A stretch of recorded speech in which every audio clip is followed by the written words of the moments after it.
একটা স্বপ্ন পাই, মানে আমি বুঝতে পারিনি যে এটা মায়েরই মন্দিরের স্বপ্ন। তা আমি যেরকম দেখছি আমার কোনো একটা বন্ধুর বাড়ি যাচ্ছি, রিয়েলিটিতেও তার বাড়িতে মায়ের পুজো হয়।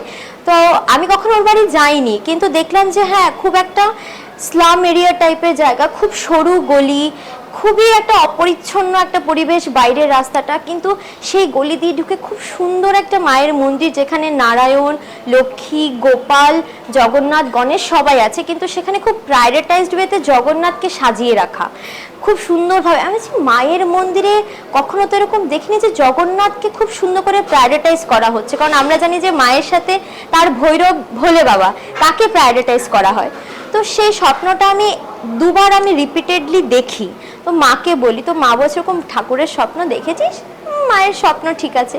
তো সেই তারপর আমি যেদিন প্রথম এখানে এলাম, তখন এসে দেখছি যে মায়ের পাশে বাঁ দিকে মা, ডান দিকে জগন্নাথ বসে আছেন, এবং জগন্নাথকে সেরকমই প্রায়োরিটাইজ করা।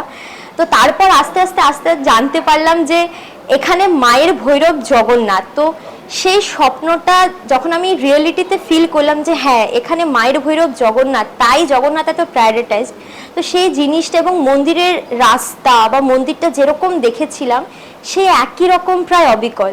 তো এই অনুভূতিটা পাওয়ার পর থেকে যেন মায়ের সাথে একটা আলাদাই টান আমি অনুভব করি।